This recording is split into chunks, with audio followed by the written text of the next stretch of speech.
यानंतर आपल्या विद्यापीठाचे कुलगुरू आणि आजचे पाहुणे माननीय डॉक्टर विद्यासागर सर यांना विनंती करतो त्यांनीही आपलं थोडक्यात मनोगत व्यक्त करावं.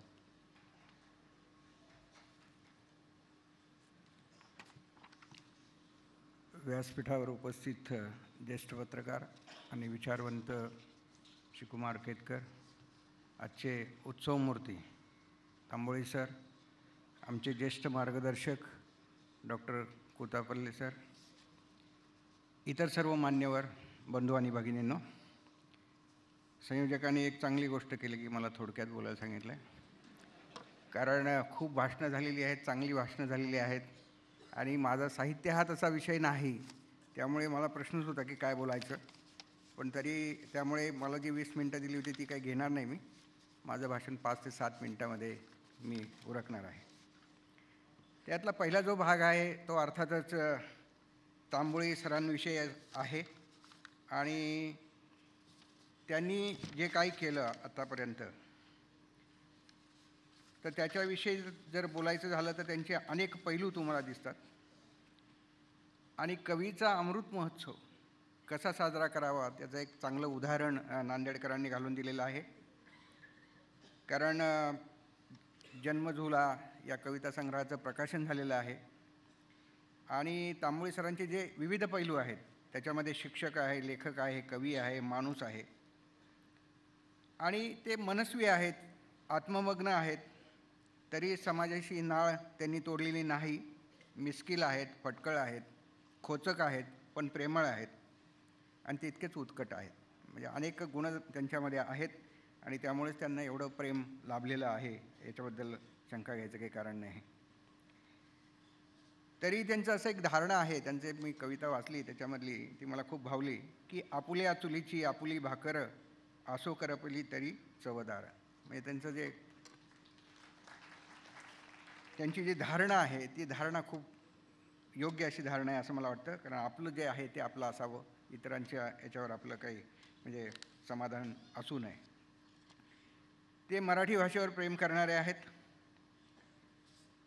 स्वस्थ आहेत पण सजग आहेत आणि आनंदी आहेत. हा एक चांगला गुणधर्म आहे. कारण आनंदी असणं फार महत्त्वाचं आहे. कारण 75व्या वर्षी माणसांची स्थिती काय होते हे तुम्हाला माहिती आहे. त्यामुळे अशा माणसांशी संवाद करणंसुद्धा अत्यंत कष्टप्रद अशी गोष्ट असते. कारण अनेक व्याधी जडलेल्या असतात, अनेक ओझी मनावर असतात, त्यामुळे समाजाविषयी एक प्रकारची कटू भावना असते आणि त्यामुळे आपण थोडी धाकधूकच असते आपल्या मनामध्ये की काय बोलावं यांच्याशी किंवा बोलू नये. परंतु तांबोळी सरांचं असं आहे की त्यांच्याशी बोललं की तुम्हाला आनंद मिळतो, कारण त्यांच्या मनामध्ये स्वतःचा आनंद आहे. तर मला एवढंच म्हणायचं की त्यांना आरोग्य लाभो, स्फूर्ती, स्मृती आणि कृती कायम टिको, एवढी माझी इच्छा आहे. त्यांच्या कवितेविषयी मी काय बोलणार नाही, पण मला एक कवितेविषयी एकच मुद्दा फक्त मांडणार आहे मी इथे की कवी आणि इतर म्हणजे लेखक असतील, संशोधक असेल किंवा तत्त्वज्ञानी असेल, तर यांची तुलना केली तर कवी कुठे बसतो, म्हणजे कुठे त्याचं स्थान आहे. कारण माणूस जन्माला येतो किंवा प्राणी जन्माला येतो त्यावेळी ते काही अंगभूत ज्या जाणीव असतात त्या फार थोड्या असतात. म्हणजे माणसामध्ये तर फारच थोड्या असतात. माणसाचं मूल फक्त सकिंग ज्याला म्हणतो आपण, किंवा एखादी गोष्ट ओढणे, एवढीच त्याची इन्स्टिंक्ट असते. परंतु गांधील माशीचं उदाहरण तुम्ही घेतलं तर प्रत्येक प्रकारची गांधील माशी ही त्या प्रकारचं घरटं बनवते, तिला कोणी शिकवत नाही, पण ती अंगभूत जाणीव त्यांच्यामध्ये असते. पण तो माणसाचं तसं नसतं आणि त्यामुळे माणूस ज्यावेळेस घडतो त्यावेळेस बहुतेक माणसांचा कल हा चाकोरीबद्ध जीवन जगण्याकडे असतो. परंतु असे काही लोक असतात की जे त्याच्याही पलीकडे जाऊन विचार करतात आणि त्याच्यामध्ये आपण जर पाहिलं तर तत्त्वज्ञ असतात, संशोधक असतात, कवी, लेखक, तर हे अस्तित्वाबाबतच्या प्रश्नांना नेहमी आव्हान देत असतात. त्यांना शोध घेत असतात की आपलं काय इथे येण्याचं काय प्रयोजन आहे किंवा कुठे जाणार आहोत आपण, किंवा हे घडतं इथे कशामुळे घडतं आहे वगैरे वगैरे. आणि त्याच्यामध्ये तत्त्वज्ञानाचा विचार केला तर तुम्हाला दिसतं की ते काहीतरी गृहीतक घेऊन पुढे चाललेले असतात. म्हणजे हेगेल घ्या, कांट घ्या, स्पिनोझा घ्या किंवा चार्वाक घ्या, त्यांनी एक तत्त्व स्वीकारलेलं असतं आणि त्याच्याप्रमाणे त्यांचं इंटरप्रिटेशन किंवा गोष्टी चालू असतात. काहींचा द्वैतवाद असतो, काहींचा अद्वैतवाद असतो, किंवा काही भावनाधारित असतात, काही बुद्धिवादी असतात किंवा काही प्रत्यक्ष प्रमाणवादी असतात. संशोधकसुद्धा काय करतो तर निसर्ग नियमांचं फक्त शोध घेत असतो. त्यातले फारच थोडे तत्त्वज्ञ होतात. म्हणजे डेकार्टचं उदाहरण आपण घेऊया किंवा अलीकडच्या काळामध्ये पेनरोज वगैरे जे शास्त्रज्ञ आहेत किंवा संशोधक आहेत तर ते तत्त्वज्ञानाची भाषा बोलतात. परंतु गंमत अशी आहे की कवी ह्या सगळ्यांना स्पर्श करतो आणि ते कवीचं मोठेपण असतं. कारण कवी हा माणूस असा असतो की तो थॉट एक्सपेरिमेंट करतो. म्हणजे त्याच्या मनामध्ये ते प्रयोग चालू असतात. आणि याचं एक खूप सुंदर उदाहरण तुम्हाला म्हणजे माझ्याकडे आहे आणि ते राम गणेश गडकरींचं आहे. की राम गणेश गडकऱ्यांची एक कविता आहे आणि त्याचा म्हणजे फक्त त्याचा मथितार्थ सांगतो की त्या कवितेमध्ये असं आहे की प्रेयसीच्या एका गालाला प्रियकराने स्पर्श केला तर दुसऱ्या गालावर लाली येते. आता कशाने स्पर्श केला हे मी तुम्हाला सांगत नाही. पण त्याच्या पुढे जाऊन त्यांनी असं म्हटलं होतं की पूर्व दिशेला सूर्य उगवला तर त्यामुळे पश्चिम दिशा लाल होते. आता हे त्यांच्या कवितेचा मतितार्थ आहे. पण आमचे संशोधक जे दत्कर होते त्यांना असं वाटलं की यांना कसं काय कळलं, त्यांनी जाऊन बघितलं का म्हणून. तर ते स्वतः जाऊन टेकडीवर बघून आले की खरं आहे का म्हणून. आणि ते गडकऱ्यांना जाऊन विचारलं त्यांनी की तुम्हाला हे कसं काय सुचलं. तर गडकरी म्हणाले मी कधी बघितलं नाही पण मला नक्की वाटलं की असं होणार म्हणून. म्हणजे कवीची जी प्रतिभा असते ही पूर्णपणे वेगळी असते आणि त्या प्रतिभेचं दर्शन जे आहे ते तांबोळी सरांच्या कवितांमध्ये होतं असं मला वाटतं.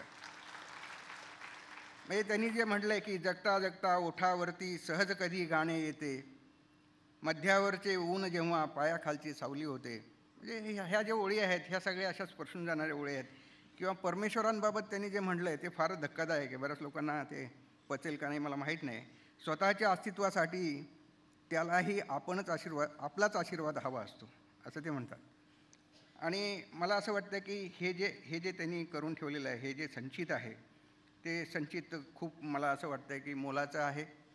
ते या भागाला एक आयडेंटिटी ओळख देणारा आहेच, माणूस पण जपणारा आहे. आणि त्यामुळे फक्त शेवट मी एवढाच करीन की त्यांनीच कुठेतरी एका ठिकाणी लिहून ठेवलं आहे की ससंदर्भ अशी एक कविता आहे त्यांची. आणि त्याच्यामध्ये त्यांनी लिहिलं आहे की म्हणून 100 वर्षे म्हणजे एक जिंदगी अशी टीप देऊन ठेवतो. तेवढी फक्त त्यांना आठवण करून देतो की तुम्ही काय टीप दिलेली आहे आणि त्या टिपेचं पालन तुम्हाला करायचं आहे. 100 वर्षे निश्चितपणे जगाल. धन्यवाद. धन्यवाद सर. माझ्याकडनं काही प्रमाद घडला असेल तर आपण क्षमा करा. कारण असं की मी थोडक्यात यासाठी म्हणालो की मी फक्त संचलन करतोय, सूत्र हलवणारे दुसरे आहेत. त्यामुळं दुसरे यासाठी की संयोजक, त्यामुळं मी कुठला तरी ऐकणार आहे. पण तरीसुद्धा एक संदर्भ सांगायचा राहिला की सरांच्या हस्ते यावर्षीच्या उद्याच्या मराठवाड्याचं प्रकाशन झालं. उद्याच्या मराठवाड्याच्या 2009 सालाच्या अंकाचं संपादन तांबोळी सरांनी केलेलं होतं. आणि त्यामध्ये आमच्या म्हणजे तत्कालीन मुख्यमंत्री अशोकराव चव्हाण साहेबांची त्यांनी मुलाखती घेतली होती छान. म्हणजे राजकारणाचा असाही स्पर्श तिकडे झालेला होता. काही गोष्टी आधी सांगायच्या होत्या त्या उशिरा सांगितल्या. तुम्हा आम्हाला विद्यासागर सर फक्त नावाने ऐकून माहीत आहेत आणि कार्यक्रमात माहीत आहेत. विद्यापीठाशी ज्यांचा संबंध नाही किंवा शैक्षणिक क्षेत्रातली माणसं जी नाहीत फारशी. पण विद्यासागर सर हे महाराष्ट्रातले एक प्रख्यात विज्ञान लेखक आहेत. अनेकांना ते माहीत आहे, पण फार रसिक श्रोत्यांना ते ठाऊक नाही. बोलायचं होतं. पुन्हा एकदा आपले मनपूर्वक धन्यवाद. अखेरचं भाषण आपणाला शेवटचं या समारंभातलं सरांचं ऐकायचं आहे. तत्पूर्वी सरांच्या लेखनाच्या पार्श्वभूमीवर घराचं नाव असेल, पुस्तकाचं नाव असेल, व्याख्यानाचे विषय असतील, तिथं श्रीकृष्ण असतो, महाभारत असतं, तिथं द्रौपदी असते, तिथं राधा असते. आणि हाच संदर्भ घेऊन गेले 2.5 तास एक छान बासरी वादक मध्ये मध्ये आपली बासरी वाजवतो आहे. श्रीकृष्णाचा पावा आपण मध्ये मध्ये हा आवाज ऐकत होतात. जेव्हा जेव्हा कुठं खंड पडत होता तिथे तिथे हा सुंदर स्वर आपल्या कानावरती येत होता. त्या ऐनुद्दीनचं स्वागत केतकर सरांच्या हस्ते व्हावं अशी आमची इच्छा आहे. एक पुष्पगुच्छ देऊन नांदेडचा सुप्रसिद्ध, नांदेडचाच नव्हे तो महाराष्ट्रातला सुप्रसिद्ध बासरी वादक आहे ऐनुद्दीन. अनेक मैफिली, अनेक कार्यक्रम ज्याचे झालेले आहेत. त्या ऐनुद्दीनचं स्वागत एक पुष्पगुच्छ देऊन सरांच्या हस्ते व्हावं. आपणही या सुरांचं स्वागत करावं, त्यांचं कौतुक करावं.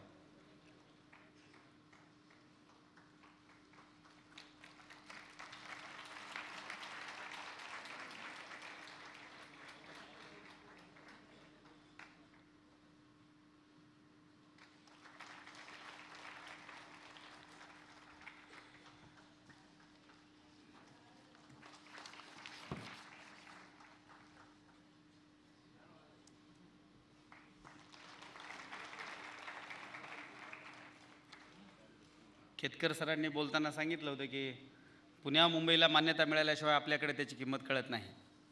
पुण्या मुंबईतले लोक टाळ्या वाजवायला जरा फार कंजूशी करतात, पण आपल्याकडे तसं नाही. मराठवाड्याची माती फार मोकळी चाकडी ढिली आहे, त्यामुळं असं आवरून सावरून आपल्याकडे कोणी प्रेम करत नाही. पण आता एकदा सरांनाच पाचारण करायचं म्हटल्यानंतर आपण आपल्या अंतःकरणातली श्रद्धा भक्ती सारी व्यक्त करू. मी अधिक बोलणार नाही. मी अधिक काहीच न बोलता आणि आपल्यामध्ये जास्त वेळ न राहता मी सरांना विनंती करतो की आपण आदरणीय लक्ष्मीकांत तांबोळी सर, आणि तत्पूर्वी आपल्या रसिक श्रोत्यांना एक विनंती आहे, आपणाला जे सत्कार करायचे आहेत ते सत्कार सरांच्या भाषणाच्या नंतर करायचे आहेत. डोयफोडे सरांनी उठून सरांच्या इथल्या आगमनाचं स्वागत केलं. आपणही जरा उठून सरांच्या प्रती आदर व्यक्त करूया आणि सरांचं भाषण पूर्णपणे ऐकून नंतरच सत्कार झाल्यानंतर हे सभागृह सोडायचे आहे. आदरणीय गुरुवर्य तांबोळी सर.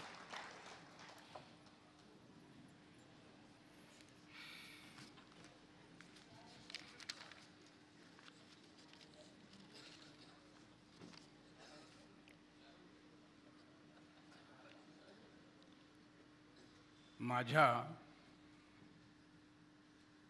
अमृत महोत्सवी सत्कार समारंभाचे अध्यक्ष जे सुरुवातीला हजेरी लावून गेले, डॉक्टर असं विशेषण लावण्याची इच्छा अजूनही आहे, असं ते करतील ते पालकमंत्री डॉक्टर कंसात डी.पी. सावंत. आणि विद्यमान डॉक्टर इथे आहेत, कुलगुरू, उभयता कुलगुरू. आणि जे माझ्यासाठी आले असं मी सांगत नाही, जे त्यांनी स्वतःच सांगितलं ते केतकर, आपण सर्वजण.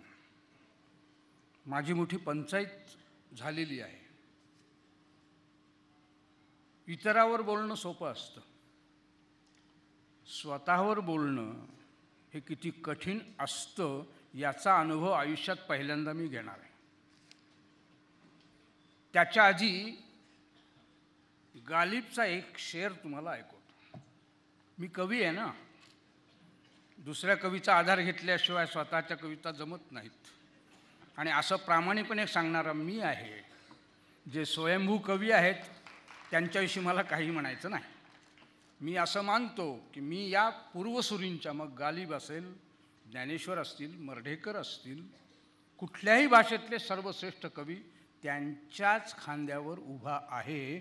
मला स्वतःचं स्वतंत्र अस्तित्व मी आहे असं मानत नाही. तर गालिब असं म्हणतो, न था कुछ तो खुदा था,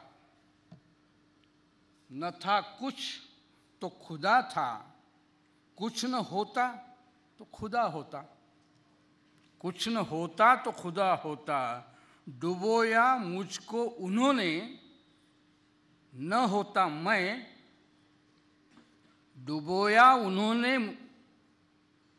मुझको, न होता मैं तो क्या होता. इतका स्तब्ध तुमचा प्रतिसाद हा गालिबला आहे की मला आहे. मित्रहो, परिस्थिती अशीच आहे. कविता ऐकवल्यानंतर कवी दाद मागतात ती भीक मागितल्यासारखी. अशा कवींच्या पैकी मी नाही.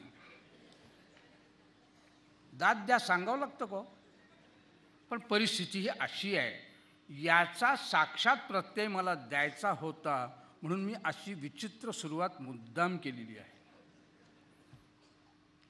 नाही तर गाफील क्षणी डॉक्टर डी.पी. सावंत, तांबोळीचं काहीतरी चुकलं. हे आपलं जे असं होतं ना, त्या होण्यामध्ये कुठंतरी कविता असते, लक्षात ठेवा. हा आतला संघर्ष असतो, आपलं असतं. आणि ते मांडताना चलबिचल होते, शब्द सापडत नाहीत. तेव्हा असा मी कवी सुरुवातीला औपचारिक काही गोष्टी सांगून थांबतो. भवभूती पुरस्कार मी सुचवला, आणि यासाठी सुचवला की कालिदास सगळ्यांना माहिती आहे हो. भवभूती आठवावा लागतो. अभ्यासू लोकांना माहीत असतो. एखादा लोकप्रिय म्हणजे केशवसूत माहीत असतात. त्यांच्या वेळेला दुसरे कवी नव्हते का? पाडगावकर माहीत असतात. त्यांच्या अवतीभोवती कवी नव्हते का? सुर्वे माहीत असतात. त्यांच्या अवतीभोवती कवी नसतात का? या अवतीभोवतीच्या कवींची दखल घेणार कोण? आणि मला असं वाटतं की भवभूती त्याचं उत्तर आहे. ज्याने आम्हाला धीर दिला, दिलासा दिला, मंगेश नारायण काळे, तुम्हाला माहीत आहे, तो असं म्हणून गेला, कालोह्यम निरवधीर विपुलाच पृथ्वी उत्पत्स्यते मम कोपी समान धर्मा. माझा समान धर्मा, मला समजून घेणारा कधी ना कधीतरी इथे निर्माण होईल. कारण काळ अनंत आहे, पृथ्वी विशाल आहे. आणि काळ अनंत आहे, पृथ्वी विशाल आहे, तोवर कविता आहे. आणि म्हणून आमचा वारसा भवभूतीचा. कवीही मनीषी परिभू स्वयंभू हे मानणारा मी आहे. हे ईशावास्य उपनिषदातलं आहे. आपण काय करतो, सगळ्या अशा उपनिषद, भगवद्गीता या ग्रंथांकडे केवळ धार्मिक आध्यात्मिक म्हणून पाहतो. त्यात इहसुद्धा आहे, भौतिकसुद्धा आहे हे आपण विसरतो. उपनिषदामध्ये काव्य आहे, काव्याचा विचारही आहे. भगवद्गीता तुम्ही वाचता, मी वाचली आहे. भगवद्गीतेमध्ये काव्य आहे की नाही हा वादाचा विषय आहे. पण भगवद्गीतेत काव्य विचार आहे. हे कधी कोणी सांगितलं का आम्हाला? 17वा अध्याय 15वा श्लोक, अनुद्वेगकरम वाक्यम सत्यम हितकरम च यत्. अनुद्वेगकरम वाक्यम सत्यम हितकरम च यत् स्वाध्यायाभ्यसनम चैव वाङ्मयम तप उच्यते. वाङ्मय तपावर बोललं तिथं. ती वाङ्मय तप म्हणत असताना वाणी. आता वाणीची जागा लेखणी. आणि गीता असं सांगते की असं वाक्य जे कुणाच्याही मनात उद्वेग निर्माण करणार नाही. आता सगळा व्यवहार साहित्यात तो उद्वेग निर्माण करणारच आहे. आम्ही आमच्या साहित्यशास्त्राच्या कसोट्या पाश्चिमात्यांच्याकडनं घेतो. जरा गीतेकडे बघा आणि सांगा. सोपी व्याख्या आहे. साहित्य त्याला म्हणावं जे लोकांच्या मनात उद्वेग निर्माण करत नाही. अनुद्वेगकरम वाक्यम. दुसरं सत्य हितकर.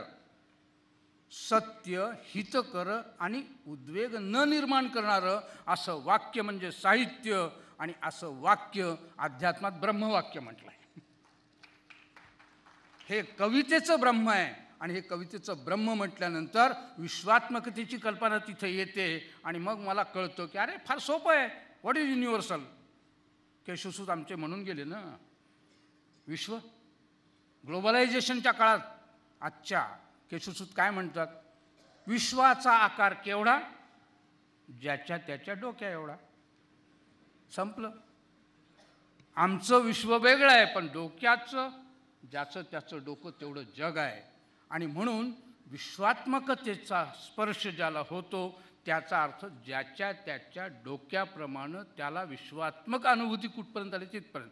एखाद्याचं लहान असेल त्याचा आकार तेवढाच. तुम्ही एक समजून घ्या की माणसाची बुद्धी, माणसाचं डोकं आणि त्यातून बाहेर पडणारे विचार, प्रस्फुटित होणारं जे काही असेल ते त्याला आपण कविता म्हणतो. पण ते नुसतं मग तार्किक होतं का? मग थोडं खाली येताना कळतं की नाही, हे कुठंतरी हृदयाला झोंबलं पाहिजे. हे कुठून हृदय आलं कुठूनच नाही, ते आपल्याजवळ आहेच आहे. आणि मग उर्दू कवी म्हणतात, जसा गालिबचा मी तुम्हाला शेर ऐकवला, कलाम हा शब्द उर्दूमध्ये आहे. कलाम म्हणजे शेर, कलाम म्हणजे द्विपदी, कलाम म्हणजे कवितेच्या 2 ओळी. अमजद नावाचा हैदराबादचा कवी आहे, तो म्हणतो, कलाम अक्सर ऐसा सुना होगा तुमने कभी, जो इधर से निकला उधर से उछला. बोला काय अवघड. असा बाण जसा सण सुटतो आणि इथं घुसतो आणि त्यानंतर जे काही होतं, ती जी प्रतीती आहे तिला कविता. हेही तपासून पाहायला पाहिजे. एकीकडे परिभू स्वयंभू मनीषी, दुसरीकडे असा तात्विक विचार आणि तिसरीकडे हृदय. आणि म्हणून हृदय एकाच वेळेला भेदणारं आणि बुद्धीला विचार प्रवण करणारं जे काही वाक्य असतं त्याला मी कविता मानतो. मग ते गद्यात असेल, पद्यात असेल.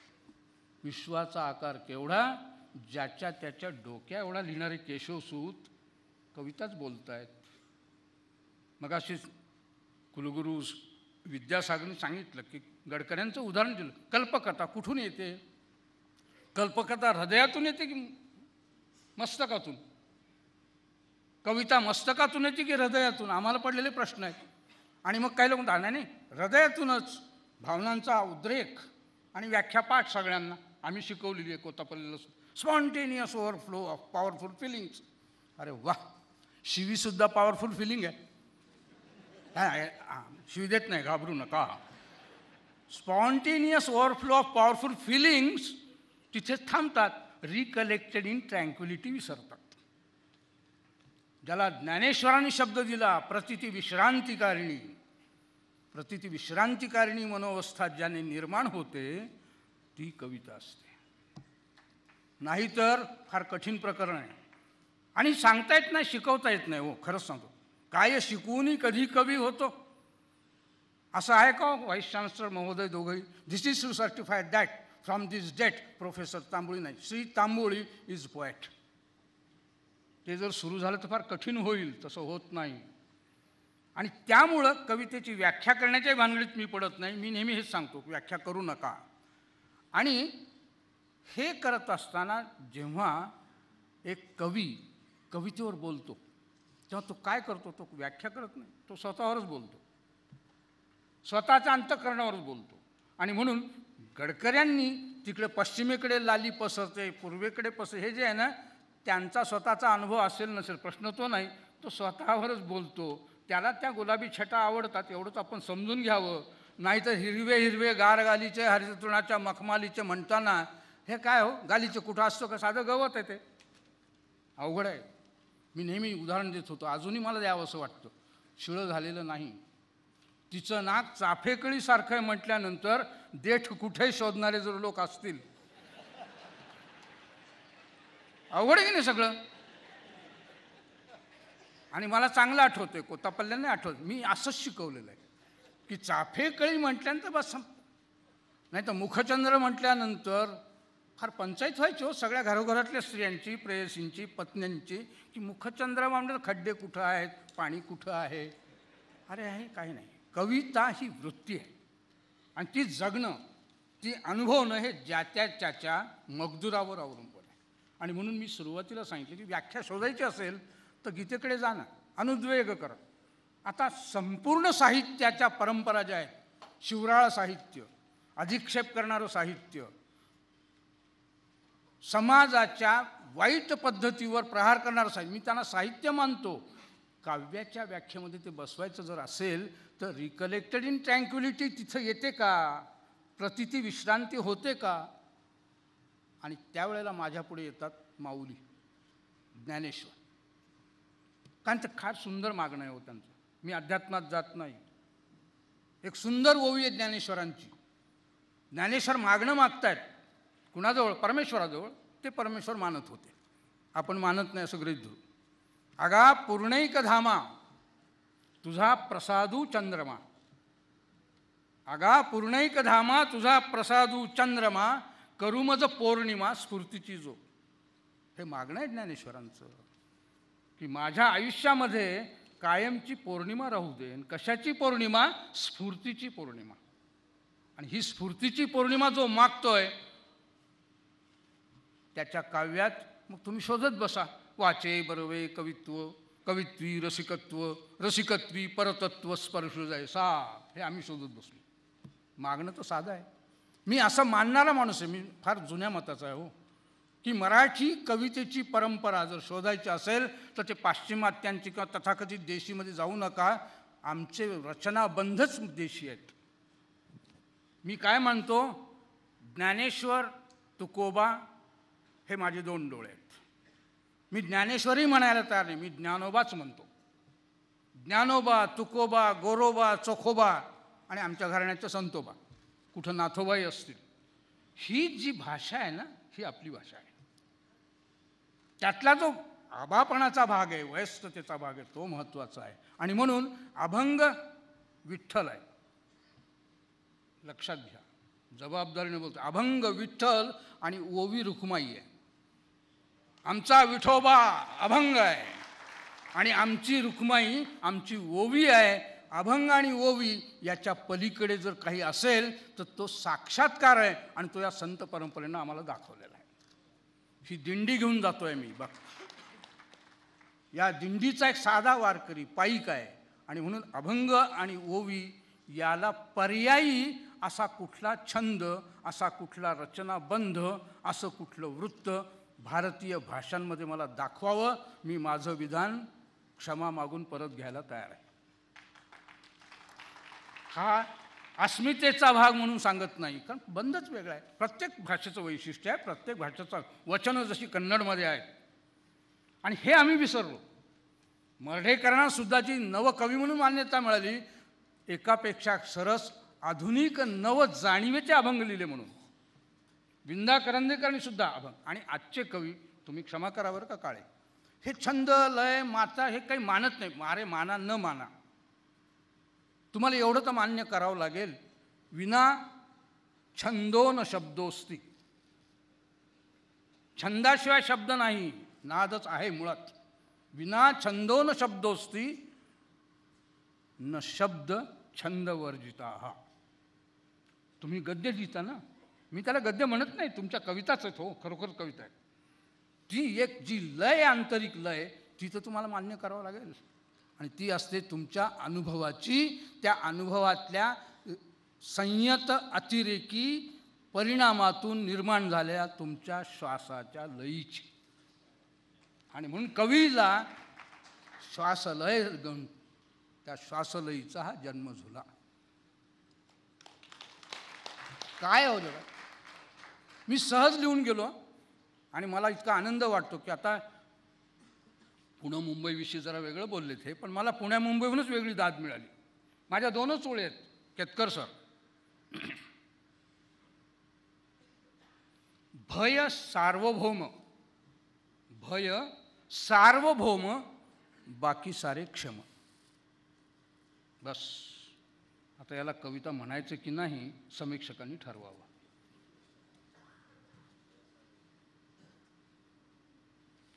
द्यायचेच जर काही तुला, मी परमेश्वराला मागतोय, द्यायचेच जर काही तुला, असा एक दे शब्द, नाद ऐकून त्याचा समुद्र व्हावा स्तब्ध. काय मागायचं कवीनं, काय मागावं? फार गमती गमती घडतात. शब्द फार छान असतात हो, शब्द छळतात, शब्द कुरवाळतात, शब्द कवटाळतात आणि काही शब्द सांगतात टाळतोस की नाही मला. शब्द टाळता आले पाहिजेत, शब्द कवटाळता आले पाहिजेत. हा नुसता शब्दाचा न्यास नाही आहे, ही माझी धारणा आहे. आणि असं मी लिहित गेलो. मगाशी आमच्या विद्यासागर सरांनी एक कवितेचा उल्लेख केला आहे आणि तिचा म्हणजे उल्लेख केल्यानंतर मला तो महत्त्वाचा वाटला की परमेश्वरावर मी एक कविता लिहिली, ती तुमच्या परवानगीनं वाचून दाखवतो. परमेश्वराची कृपा हे तसं काही खरं नाही. बरोबर ना सर? परमेश्वराची कृपा हे तसं काही खरं नाही. परमेश्वर म्हणजे आपणच आपल्या दुबळेपणाला दिलेलं एक नाव. परमेश्वर म्हणजे आपणच आपल्या दुबळेपणाला दिलेलं एक नाव. आपण त्याची प्रार्थना करावी अशी त्याचीही इच्छा असते. आपण त्याची प्रार्थना करावी अशी त्याचीही इच्छा असते. आपली श्रद्धा हेच त्याचे संरक्षक कवच असते. आपली श्रद्धा हेच त्याचे संरक्षक कवच असते. हे कवच आपण फोडले, हे कवच आपण फोडले की परमेश्वरही केविलवाणा होऊन आपलीच करुणा भाकू लागतो. परमेश्वरही केविलवाणा होऊन आपलीच करुणा भाकू लागतो. स्वतःच्या अस्तित्वासाठी त्यालाही आपलाच आशीर्वाद हवा असतो. आता हा उपरोध आहे, भयंकर विखारी उपरोध आहे. आता हे वाचल्यानंतर तांबोळी नास्तिक आहेत, देव मानत नाहीत, यांचं कधी भलं होणार नाही, यांची नरकात सीट रिझर्व आहे, असं मी ऐकलं. कोत्तापल्ले सर, तुम्हाला सर म्हणतोय, तुम्हाला माहीत असेल की माझ्या आयुष्यात कवितेनं मला काय दिलं, देत असताना ज्या कवितेनं मला इथपर्यंत आज आणलं ती माझी त्या काळातली प्रसिद्ध कविता महाराष्ट्र टाइम्सनं छापलेली, एक आत्मा 3 प्रत्यय. आत्मा एकच आहे ना आपल्या सगळ्यांचा, त्याचे 3 अनुभव तुकडे देतो तुम्हाला. मलाही एक बाप होता, मलाही एक बाप होता असे वारंवार सांगणारा मी एक आत्मा, उपमन्यूचे गोत्र लावणारा. ब्राह्मण आहे बरं का, हे जाहीर करून टाकतो, काही फरक पडत नाही. आजकाल लोक जाती लपवायला लागलेत. उपमन्यूचे गोत्र लावणारा, माध्यंदिनी रथारूढ सूर्याने माझ्या रंध्रात रुजवला मंत्र ओंजळभर पाण्याच्या मोबदल्यात. माध्यंदिन रथारूढ सूर्याने माझ्या रंध्रात जो मंत्र रुजवला तो मोबदल्यात कशाच्या? ओंजळभर पाण्याच्या. मंत्रापेक्षाही रथाचा खडखडाटच लक्षात राहिला माझ्या. ओम भू भूर्व स्वाहा हा रुजवला होता ना, तो लक्षात राहिला नाही, रथाचा खडखडाट लक्षात राहिला. याला एक संदर्भ आहे छोटा. माध्यंजन म्हणजे ब्राह्मणातली एक शाखा आहे आणि दुसरी अश्वलाईन.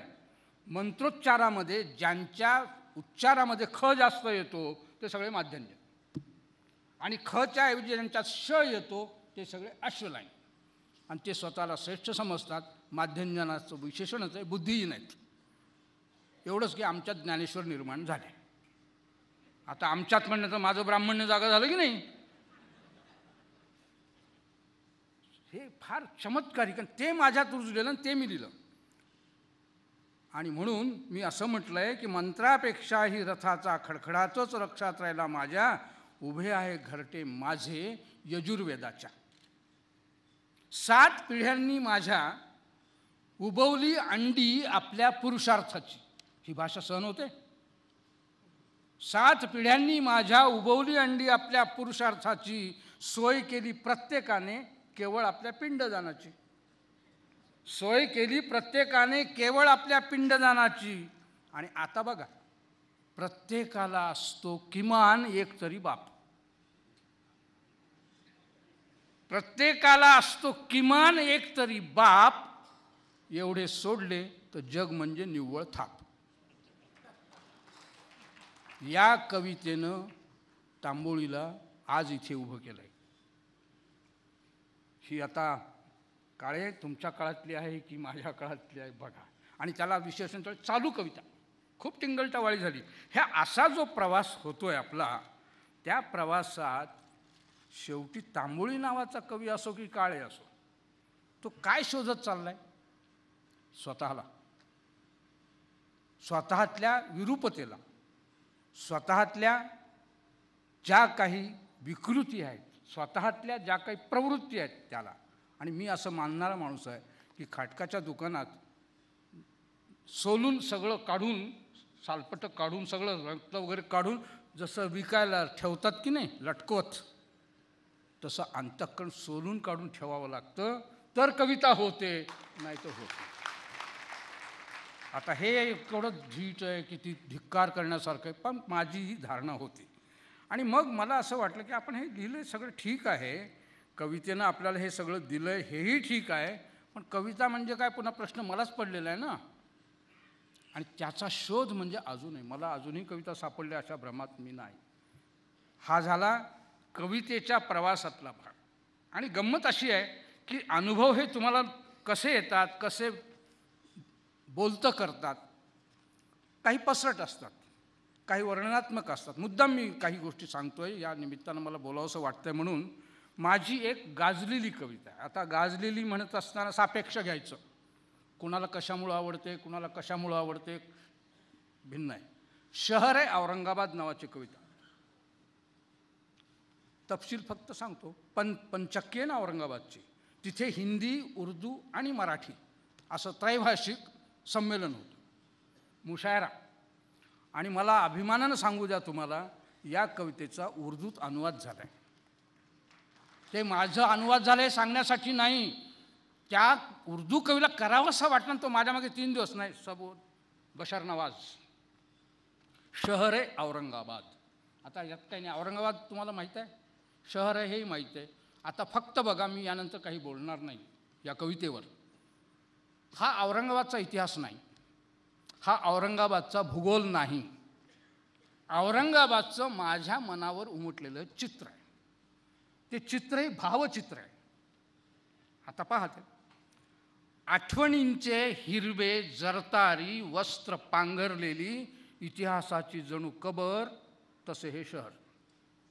आठवणींचे हिरवे जरतारी वस्त्र पांघरलेली इतिहासाची जणू कबर, तसे हे शहर, शहर दरवाजांचे. असतात दरवाजे घराला, असतात दरवाजे घराला, पण हे शहर असे नमुनेदार की दरवाजेच शहराला.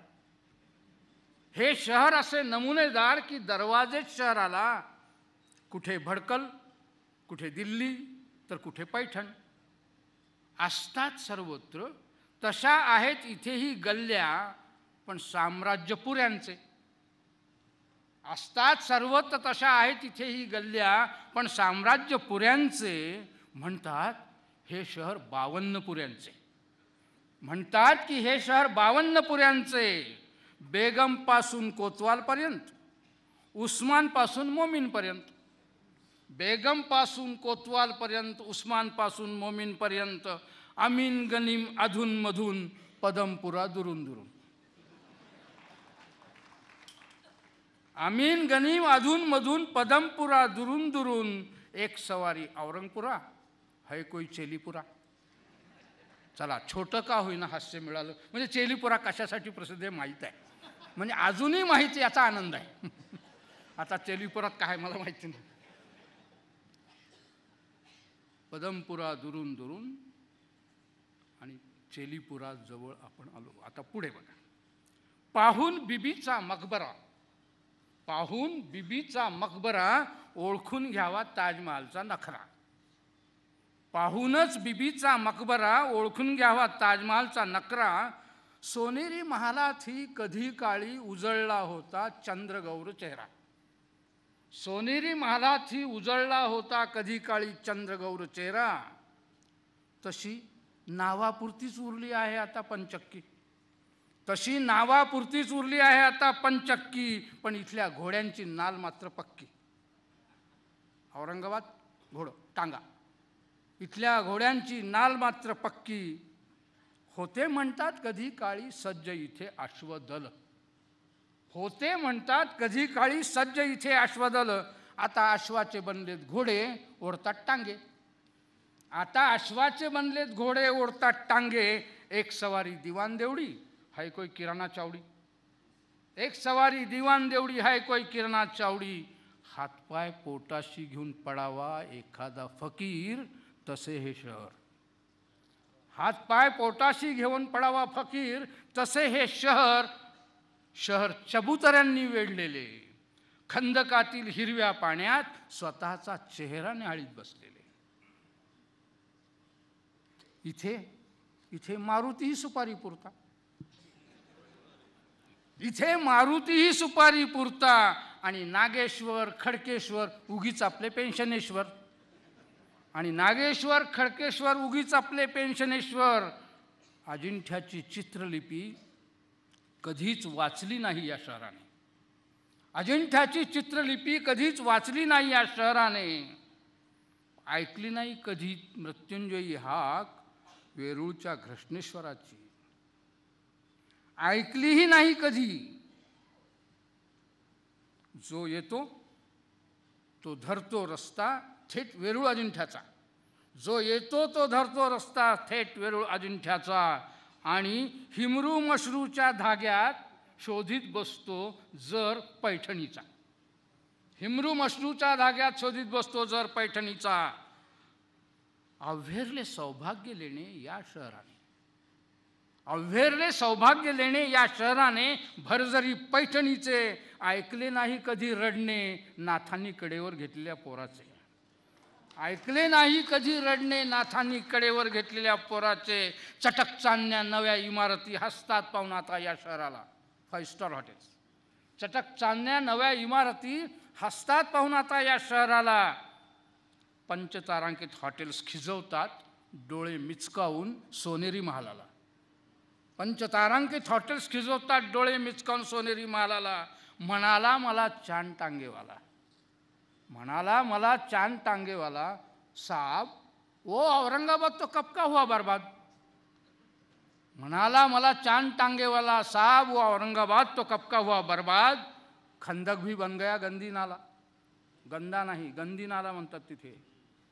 खंदक भी बन गया गंदी नाला. अब आटा चक्की का पानी टोटी का. अब आटा चक्की का पानी टोटी का. दुआ अल्लाह की दवा घाटी की. आता हे औरंगाबाद मला भावलेलं. आता ही कविता काय ऐकवली त्या काळात. केतकर सर तुमच्यासाठी माहीत नव्हतं. मी मुंबईला पहिल्यांदा दूरदर्शनवर वाचली ही पैठणी कार्यक्रमात. मला काय वाटलं मुंबईच्या लोकांना तपशील कळणार नाही, पण काहीही आडलेलं नाही, तीच दाद. नाही तर मग आधी टिपा द्यावं लागतात, अमुक करावं लागतं, असं नाही. कविता भावली संपली. आता हिला कविता म्हणायचं की नाही तुम्ही ठरवा. छापणाऱ्यांनी कविता म्हणून छापली. हे जे काही आहे कविता ही असा प्रवास करते. आणि या प्रवासामध्ये आपल्याला आपला शोध घ्यायचा असतो. तर तांबोळी शहरावर कविता लिहिणारा कवी हो फक्त. मग माझ्याकडे लोक आहेत, आमच्या देगलूरवर लिहा म्हणाले मला एकदा, देवा शपथ. अरे म्हणलं देगलूरवर कविता लिहायची म्हणजे काय लिहायचं, अवघड आहे. उद्या आमचे उपमहापौर म्हणते सर चांगल्या कविता औरंगाबाद लिहिला, आपल्या नांदेडवर एखादी लिहा ना. हे काय खरं नाही. मला वाटलं तर नांदेडवर लिहिल, देगलूरवरही लिहिल. प्रश्न तो नाही आहे, प्रश्न इथून यायला पाहिजे. मला औरंगाबाद असं भावलं. आणि म्हणून काही कवितांच्या मी स्वतः प्रेमात आहे. माझी कवितेविषयीची धारणा अशी आहे की ती लयबद्ध असो, छंदोबद्ध असो, ती कविता कुठंतरी पोचली पाहिजे. तेवढी क्षमता तिच्यात असेल. काही पसट असतात, काही ओळी निसटतात. आणि मी असं मानणार आहे की सगळ्याच कवीच्या, सगळ्याच रचना, सगळ्याच कविता चांगल्या आणि श्रेष्ठ होतात असं नाही. क्षमा करा, मोठमोठ्या कवींच्या सुद्धा याला कविता का म्हणावं हा आमच्या पुढे प्रश्न आहे. तर मी तर साधा सामान्य माणूस आहे. आणि अशा पद्धतीनं जे काही सुचतं ते सगळंच कविता म्हणून येतं असं नाही. त्या कवितेचं मूल्य, मोल, किंमत कवीला मोजावी लागते. आणि म्हणून मी एका ठिकाणी असं म्हटलं की जगणं खरं केल्याशिवाय कविता लिहिणं काही खरं नाही. आणि ती कविता म्हणतो आणि मी तुमच्या समोर स्वतःला असा सोलून उघडं काढतो. ती कविता अशी आहे की ज्या कवितेनं नुसतंच कविता लिहिणं आता आपण सोडलं पाहिजे. मग काय करावं, कवीनं काय करावं. हे सगळे नवे म्हणतात कृतिशील राहायला पाहिजे. अरे लेखन हीच कृती आहे. नुसतंच कविता लिहिणं आता आपण सोडलं पाहिजे. आयुष्यात एकदा तरी जगणं खरं केलं पाहिजे. त्याचा शोध आहे. कितीही जन्म घेतले तरी चंद्र चांदण्या सरणार नाहीत. लिहितो ना चंद्र चांदण्यावर कविता, लिही. शेवटची चांदणी संपेपर्यंत लिहावं लागेल ना. कितीही जन्म घेतले तरी चंद्र चांदण्या सरणार नाहीत. कितीही उपसून काढला तरी समुद्र ओंजळीत येणार नाही. पानं फुलं मोजणं सोडून झाडासारखं वाढलं पाहिजे. पानं फुलं मोजणं सोडून झाडासारखं वाढलं पाहिजे. उंच उंच वाढता वाढता खोल खोल रुजलं पाहिजे. खोल खोल रुजलं पाहिजे. आणि ज्याला खोल रुजता आलं तो कवी. अरे ही माती आहे. मगाशी मातीवर फारच बोललात तुम्ही, छान बोललात. खरं आहे, मुंबईच्या लोकांना आम्ही हा गंध देतो आणि गंध उसना देता येत नाही. ही धरती, ही धरित्री, ही माऊली काय म्हणते ती तिचं दुःख आहे. मी धात्री मी धरित्री ही म्हणते माती. ही भूमी म्हणते मी धात्री मी धरित्री, मातृत्व माझा धर्म. मी धात्री मी धरित्री, मातृत्व माझा धर्म. रुजवणं आणि वाढवणं एवढंच कळतं मला. रुजवणं आणि वाढवणं एवढंच कळतं मला. आजवर कधी रडले नाही, कधी काही मागितले नाही. मागते का काही? आजवर कधी रडले नाही, कधी काही मागितले नाही. मागणं माझा स्वभावच नाही, देणं माझं व्रत. देणं माझं व्रत. आजवर देतच राहिले. तुमच्या एकाचे 1000 केले, मूठभराला ढीगभर दिले. मूठभराला ढीगभर दिले. तुडवले तरी रडले नाही, बडवले तरी कुडले नाही. झिजता झिजता हसत राहिले, दिसामासी फुलत गेले. का? मला माहीत होते. दिसामासी फुलत गेले का? मला माहीत होते. मी फुलले तरच फुले फुलणार होती. मी फुलले तरच फुले फुलणार होती. मी हसले तरच पक्षी गाणार होते. पक्षी आकाशात झेपावले, झेपावू दे. पक्षी आकाशात झेपावले तरी झाडं माझी होती. पक्षी आकाशात झेपावले तरी झाडं माझी होती. गंध वाऱ्यासवे गेले तरी फुलं माझी होती.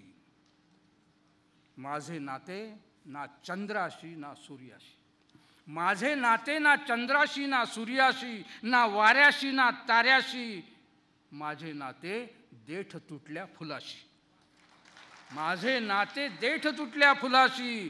वाऱ्याने झुलवले, ताऱ्याने चकवले, तरी मी चळले नाही. पाऊल कधी ढळले नाही, माझे रुजवणे थांबले नाही. पण आकाशाने द्यावे तरच मी रुजवावे. आकाशाने द्यावे तर मी रुजवावे. आकाशानेच नाकारले पितृत्व तर मी काय करू? व्यभिचार करू? आणि धरित्रीनेच केला व्यभिचार तर पदराखाली झाकून ठेवावे असे काय उरणार? धरित्रीनेच केला व्यभिचार तर पदराखाली झाकून ठेवावे असे काय उरणार? बैमान झाले आकाश म्हणून एकदा बांधलेले इंद्रधनुष्याचे तोरण मी तोडणार नाही.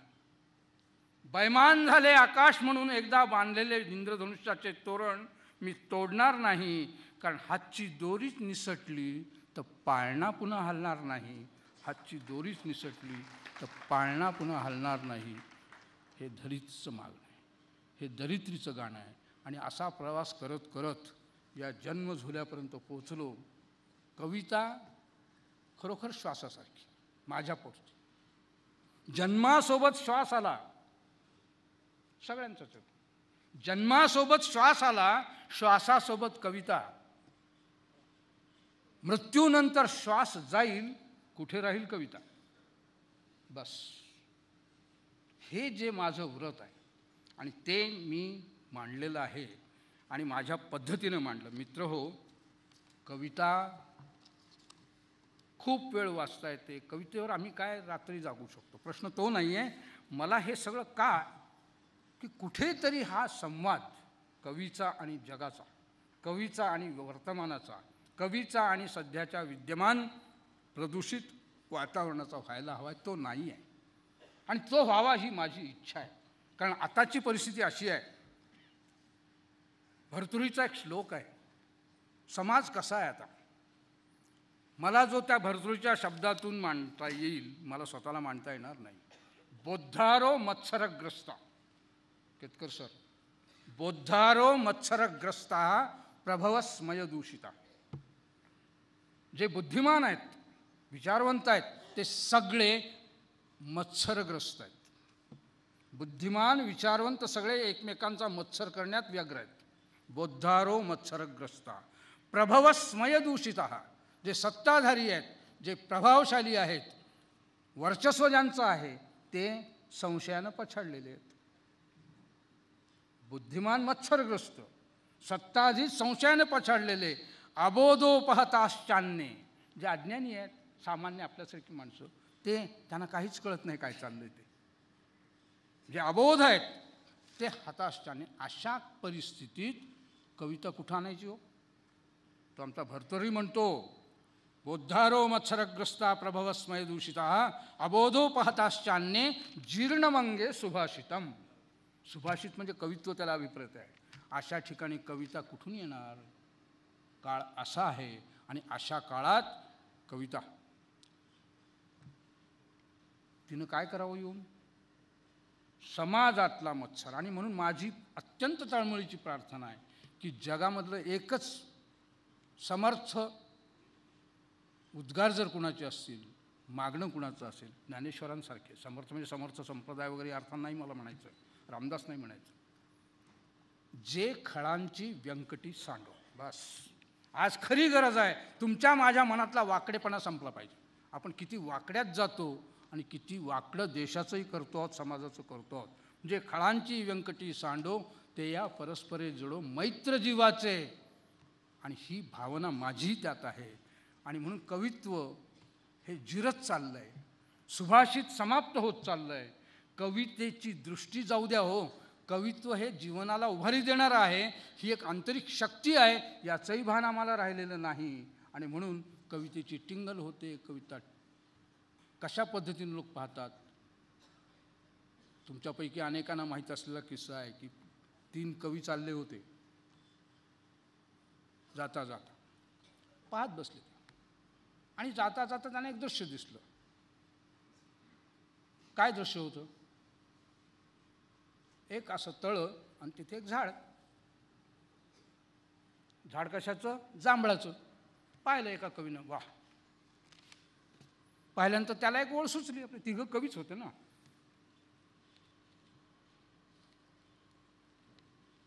तो म्हणा जंबू फलानी पक्वानी, जांभळं पिकलेले आहेत मला. वा म्हणा. दुसरा म्हणा काय, जंबू फलानी पक्वानी, पिकलेली जांभळं दिसत आहेत. दुसरा म्हणाला पतंती विमले जले. तोही कवीच होता ना, की पिकलेल्या जांभळाचं एकानं वर्णन केलं, पक्वानी जंबू फलानी. दुसरा म्हणाला पतंती विमले जले, चांगलं शुद्ध तळ्यात स्वच्छ पाण्यात पडतायत. तिसरा म्हणाला मलाही सुस्त आहे की म्हणला, जंबू फलानी पक्वानी पतंती विमले जले. तुमच्या 2 ओळी झाल्या. मच्छा तेन खादंती. तिसरा, अरे म्हणजे 3 ओळी झाल्यात की रे आपल्या तिघांच्या. मच्छा तेन खादंती, त्या खात नाही. मासोळ्या कशा खातील जांभळं? चालले. आता 4थी ओळ पाहिजे रे म्हणले आपलं, त्याशिवाय कविता पूर्ण होत नाही. जंबू फलानी पक्वानी पतंती विमले जले, मच्छा तेन खादंती. चालले. विचार करे, डोकं खाजवायला लागलं, काय सुचेना. समोर एक शेतकरी येत होता. पण काय चाललंय हो तुमचं हे सगळं असं? डोकं वेड्यासारखे. काय नाही, आम्ही कवी आहोत म्हणाले, आम्हाला ओळी सुचल्या. काय? त्याने ऐकवलं, जंबू फलानी पक्वानी पतंती विमले जले, मच्छा तेन तानी खादंती. मग काय राहिलं? एक अजून पुढचं राहिलं ना, ते असं कविता पूर्ण होत नाही. असं काय म्हणलं? काही नाही, सोपं आहे. चवई तुही संस्कृतमध्ये बरं का, आपल्या मराठीत करायचं का? काय सोपं आहे म्हणला. जांभळाची फळं खाली पडतायत, पिकलेली जांभळं आहेत, मासोळ्याच्या खात नाहीत. मग काय? जलमध्ये डुबुक डुबुक म्हणाले. बाकी काय असतं? पाण्यात पडून आवाज जो ध्वनी आहे जांभळं पडण्याचा, त्या अडाणी माणसाला तो पकडता आला. डुबुक डुबुक याला कविता म्हणायचं की नाही तुम्ही ठरवा. पण असे कवी फार आहेत.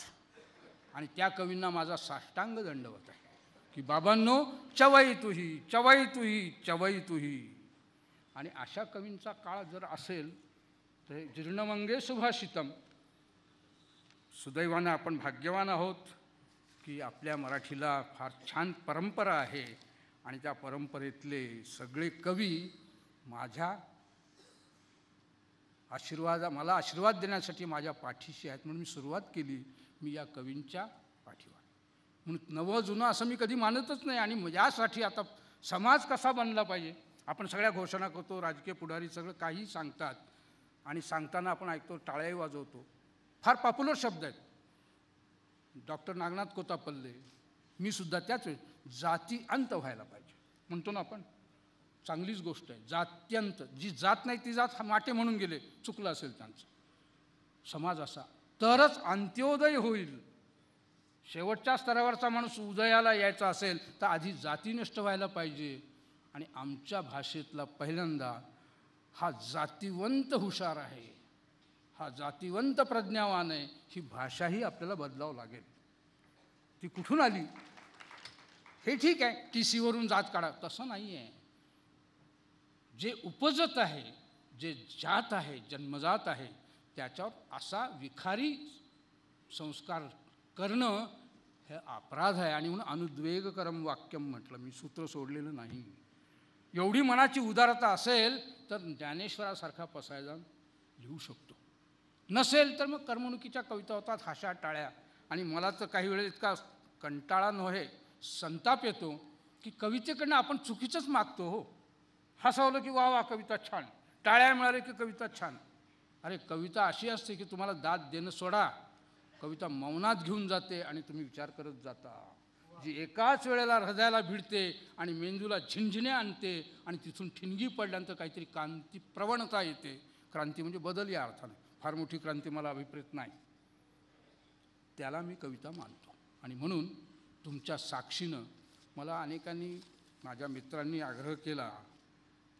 शेवटी माझी स्वतःचीच या जन्मझुलातली, कारण प्रकाशित झालं आहे आज,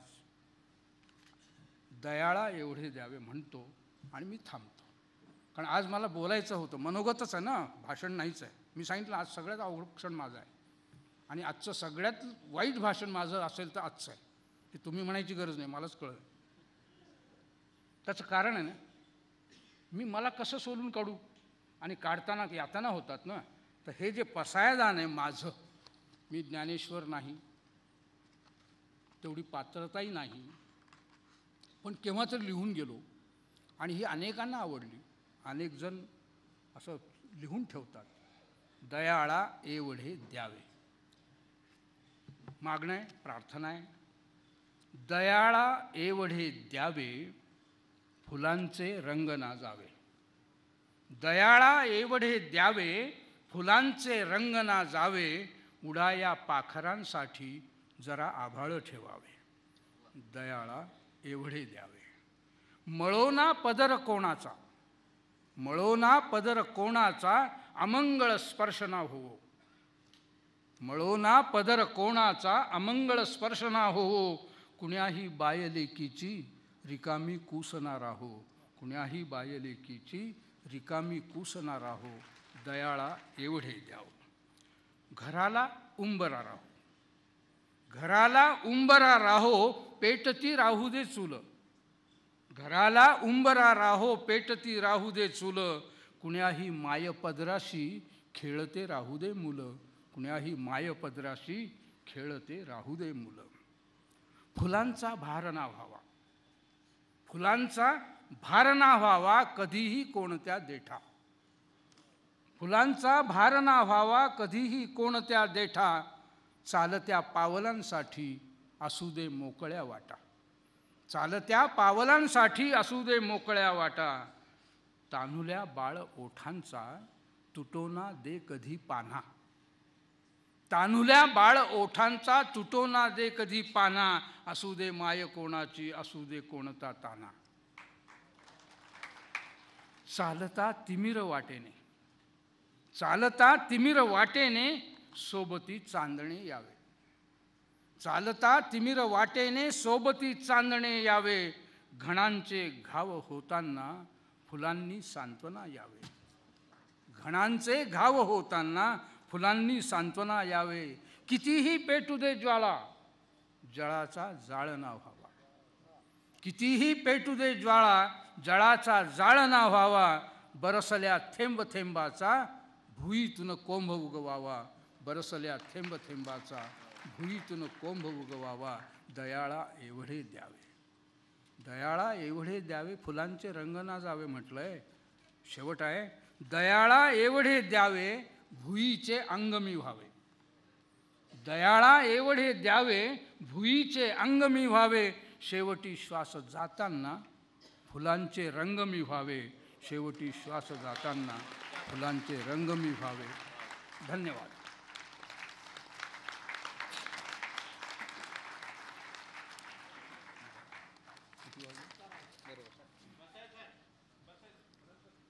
आणि ज्यांची सत्कार करण्याची इच्छा आहे अशांची नावं डॉक्टर रत्नाळीकर यांच्याकडे आहेत.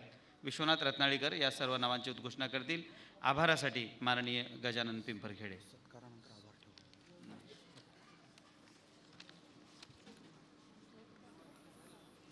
ज्या मान्यवरांचं नामोल्लेख होणं गरजेचं आहे.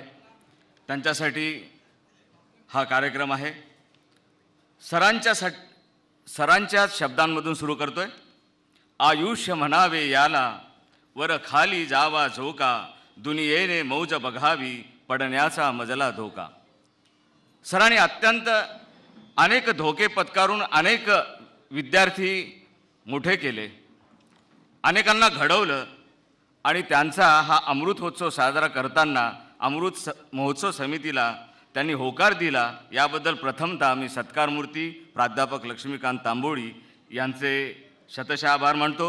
या कार्यक्रमासाठी अध्यक्ष म्हणून माननीय पालकमंत्री उपस्थित राहिले, त्यांचेही आभार मानतो. त्याचप्रमाणे कुलगुरू माननीय डॉक्टर पंडित विद्यासागर, अखिल भारतीय साहित्य संमेलनाचे अध्यक्ष डॉक्टर नागनाथ कोत्तापल्ले, उपमहापौर, मला वाटतं त्यांच्याच वार्डातले तांबोळी सर असल्यामुळं ते निश्चितच इथे उपस्थित राहिले, त्यांचेही आभार मानतो. या कार्यक्रमाला हजेरी लावणारे